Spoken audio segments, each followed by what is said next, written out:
Okay, well, hello everybody, ladies and gentlemen, and many thanks for being here, and many thanks also to the organizers for inviting me to talk about this matter, which is an honor for me to explain how the Instituto de Investigación Sanitaria del Hospital Clínico San Carlos in Madrid was created and accredited as a research institute. We will have, of course, a few minutes for a quite a long development. We'll have about 1 minute per year of development of the institute, so I will do my best to explain the cues and main factors that I could explain, and afterwards perhaps there will be a few minutes or some questions to drive to us, or any way you could drive your questions to me through the organizers. This is the guide for my exposition, how a health research institute, in this case the IdISSC, which is the research institute for the Hospital Clínico San Carlos, is organized. How did we get there, and some cues and key aspects to mention about. Well, first of all, a small question. Please do not answer that, just keep it in mind. Is it possible to have a health system, a healthcare system without research?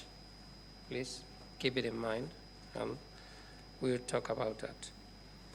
Well, the first thing regarding a research institute is to have a convene, let's say a link between several institutions. In our case, well, you can see up here the logo of the institute, and then there are 4 entities that are linked. One university, in this case the Universidad Complutense of Madrid, one healthcare system, which is the SERMAS, the Servicio de Salud de Madrid, and in this case the Hospital Clínico San Carlos, which belongs to this national service. Also, a part of politics and strategy and coordination about research in the community of Madrid, and also a part which represents capabilities of management, which is the Fundación para Investigación Sanitaria del Hospital Clínico San Carlos. Thus, there are 4 entities which are linked through a convene, which has a renewable period, and to constitute an institute of research. How is this institute organized? Well, the structure, may I apologize because some of the slides are in Spanish, but I have inserted some labels to clarify some part of the slides. Let's say this is a part of about the management, el órgano de gestión, which is the Fundación para la Investigación Biomédica. Then there is a part about government, which are the órganos de gobierno, which is the Consejo Rector, a Comisión Delegada, scientific direction, and the areas of investigation. We should talk some more about that. And there are some organs about consultation, like external scientific committee, the committee about research, and the ethics committee on clinical investigation, and the ethics committee about animal investigation or research. Then there are the areas of scientific areas. These are cardiology, neurology, oncology, inflammation and infection and immunity, and some other organs. Let's say these are the scientific areas. And below that, there are the transversal support units. Well, concerning the foundation, this is the structure of the foundation. It has a patronato and a direction, and a technical unit with people which are devoted to, let's say, contracts, economic management, project management, human resources management, quality, administrative support, and management of national projects and international projects or clinical trials. These are different areas of support belonging to the foundation of the Investigación Biomédica. And what is the model? How could we build this? Well, let's say this figure is the hospital, and the hospital, and inside the hospital, this is a little eye which represents the investigation or the foundation of investigation. Well, the first difference or the first matter is the mission. Well, the aim of the hospital is a triple aim. That means healthcare, training, and research.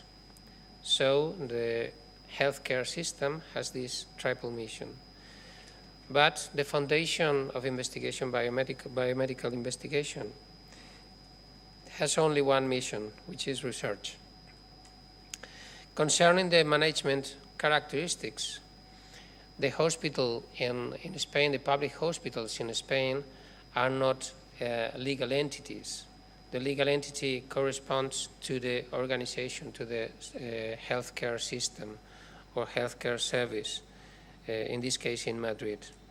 So each hospital is a cost center, but it has not a legal entity. But the foundation, foundation about biomedical investigation, yes, it has a legal entity, so it has a tax number, and it has autonomy to make contracts and to represent also the investigation of the hospital. Then the Institute of Research is a non-legal entity which links several entities with different legal forms, a university or some parts of a university, a healthcare system or some parts of the healthcare system, let's say in this case the Hospital Clínico San Carlos, and also the Fundación para la Investigación Biomédica. And this is possible because this is a non-legal entity, because otherwise it could be very difficult to represent through a legal entity different entities which are also legal entities. So it is much easier to draw this way. And the foundation has the ability to represent the institute, and so it is the ability to make contracts and to give capacity or autonomy for make things. How is organized the institute, the IdISSC, the Institute de Investigación? Well, concerning the persons, they are organized in research groups and scientific areas. So personnel is organized into research groups, which are surrounding their leader. They define how the group is defined. They are autonomous to define who people do they want to work with. Then these groups are organized into scientific areas. We will talk about that later.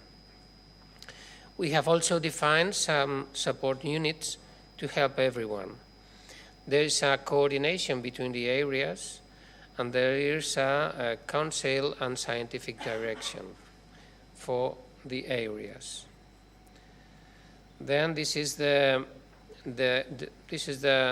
distribution of the groups in the IdISSC. In their origin, it was about 61 groups, representing, well, 11 from cardiovascular, 5 in oncology, 18 in neuroscience, 5 in inflammation, infections, and immunity, and 22 in other systems. That means 61 groups representing the different areas. Also, 26 support units.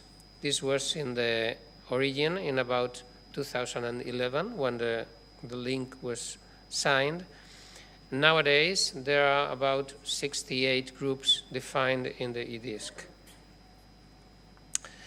Let's say this is a representation of the different areas. There are 5 scientific areas and 1 more for the support units. And well, as an institute is a living organism, then you have to make it evolve and make it evolve in a direction for development. So this area should not be static, because one of the aims of the institute is to make people collaborate between them. So let's say we could represent these areas in a circle manner. So representing that every people is involved in one group, and every group is in one area, but the areas are devoted to share each other and to collaborate each other into different projects and different possibilities. And below that, the support units, which are devoted to everyone, to pay support for everyone. Well, this is concerning the support units. There are more than 25 or 26 support units, some from the hospital and some from the university.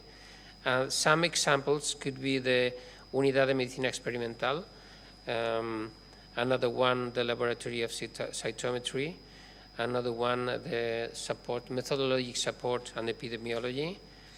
Another could be a platform for support on clinical trials, GMP producing unit, the white hole, biobank, innovation unit, and etc. What are the key activities into the institute and into the foundation to promote investigation in the institute? Well, these are only a few of the activities that we develop. We have identified almost 200 different activities from the personnel who pays support in the foundation. So this is a few of them. An important part are the calls and application and methodology. Let's say that we have to be sustainable, to be autonomous, and we have to get funds for the investigation. Also important are the support units and the equipment in these support units. Also critical are the platforms. Platforms have a public fund, but it is in a competitive manner, so you have to participate there in a competitive manner. Also very critical are the legal and the management. Also important is the communication, let's say communication external or internal, let's say that web page or the memorandum, yearly memorandum. Also important are the relationships between the groups, and also the organization, the quality management, the training, and the strategy. Of course, these are a few of the key activities that we should develop every day. An important part of the organization is the quality management, and the organization is surrounding a quality management system and defined of the process. So this is our map of process of quality. This is the upper part are the strategy and government of the investigation. From the left to the right are the clients we are devoted to. In the center are all the, let's say, operative processes, operational documents or processes, like the identification of the calls, or like teaching, or like intellectual or industrial property defense. And in the lower part are the support process, let's say, management and buy of equipment, the contract of human resources, quality management, information system, and so on.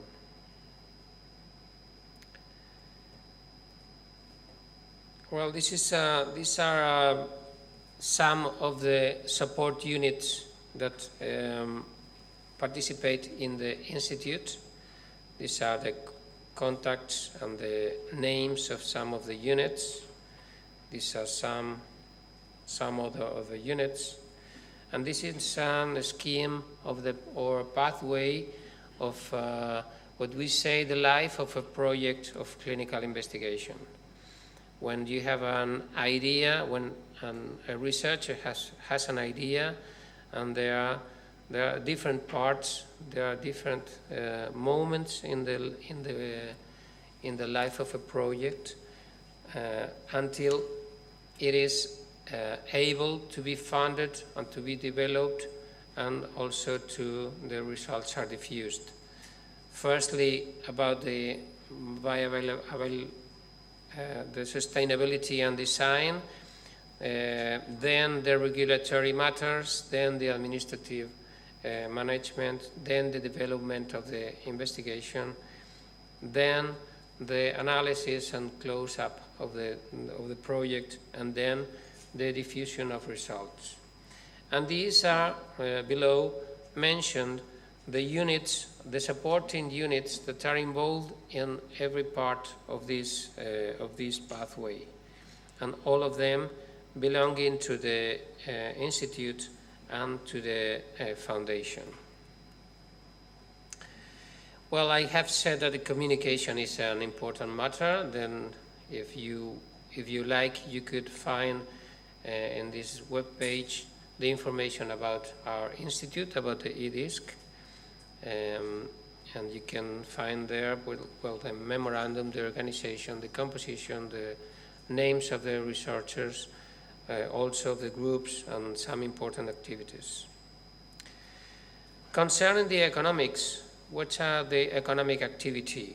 Well, for my foundation gets about 47% from collaboration and clinical trials, about 38% from grants and public competitive projects, about 19% from donation, and 6% from agreements of collaboration. And how the foundation dedicates his funds? Well, you should consider that about 85% of the total incomes are dedicated to the projects themselves, so the funds are pre-compromised for being used for research. And there's only about 15% that could be used for structure for researchers.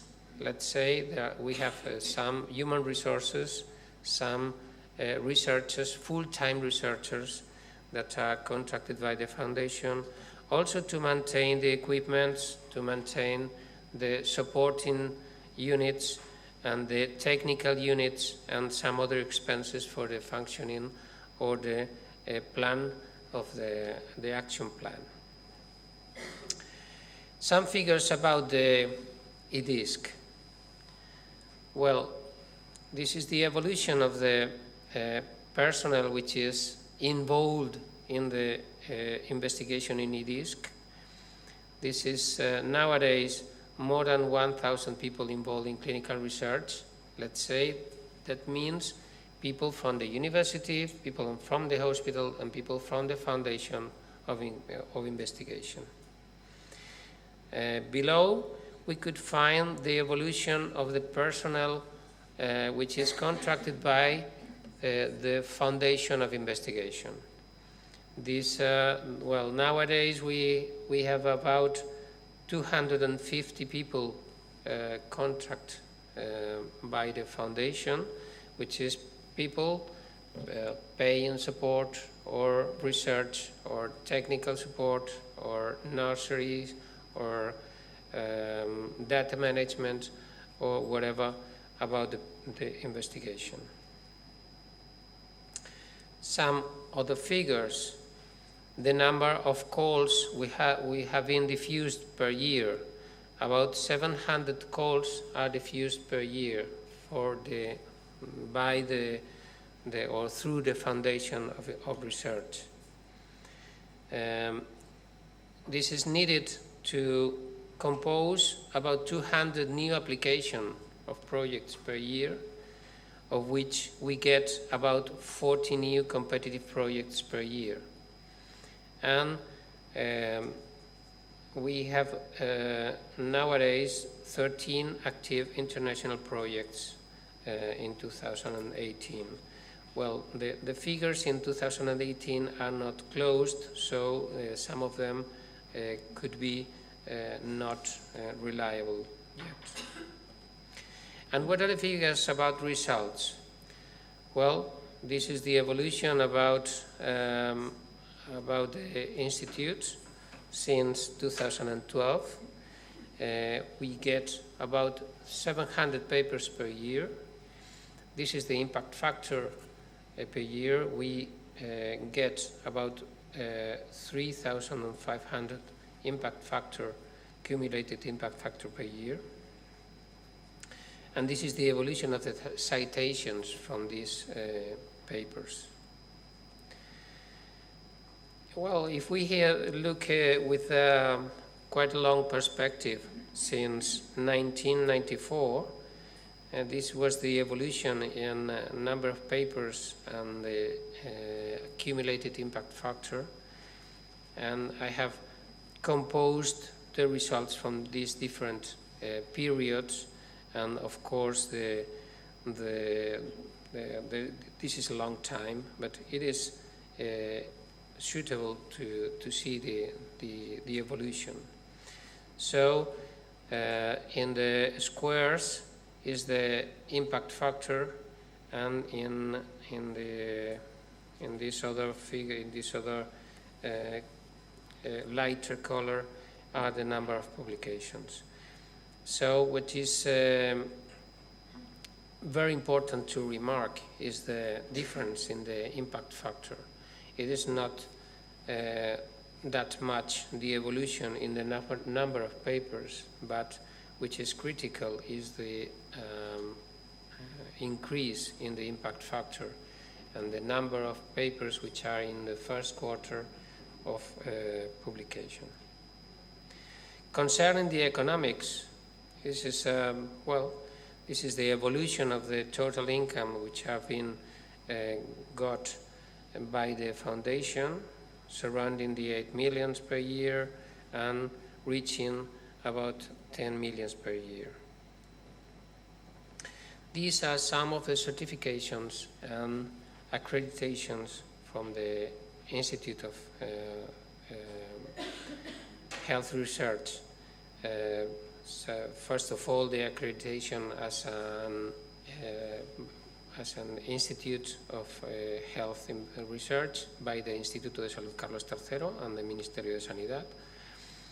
Also accreditation of the Ethics Committee, also accreditation of the Phase 1 clinical trials, also as a network of laboratory of the Community of Madrid, also some ISO certification for the management system. Also regarding the human resources strategy in Europe and the unity of scientific culture. Well, how has been this change or this metamorphosis done? Well, we have made an evolution from the individualism and the isolation of the groups and the lack of information about what is making every group and let's say some kind of selfness and the interim activities, let's say everyone doing what their best, but in a non-professional manner. And nowadays in the Institute we share the objectives, we prime or we prize for collaboration and transparency, and to make a common strategy and professionalism in the support of the activities. Some cues and key factors, well, I have tried to put here, to get here some of the cues. Well, first of all, we live in clinical research. Second, clinical research must be into a clinical hospital. There's no other way. Some people, depending, or sometimes the administration try to divide the investigation from the hospital, but it is not possible. You need to make a clinical investigation into a hospital where the patients are and when the problems are. You have to appropriately manage with the conflict of interest. Of course, they will be there, but you have to manage with them in an appropriate and leading the direction, the appropriate direction. Institutional support is basic. Well, of course, investigation should be self-sustained, but if you have an institutional support, the future is much better. A cultural change is needed. Also, research is not opposing, but synergic and complementary to healthcare. And also a principle which says something like, research have to pay its own costs, and research funds are for research. And you have to, it is very important to maintain, to keep the things in their way. Also, some other matters are, you are into the public space and you have some mix of the public and private rules, and some things in the public and something in the private. You have to compete and you have to collaborate. The financing of the foundation is fully based upon its own activity. Let's say there's a scarce of public economic support.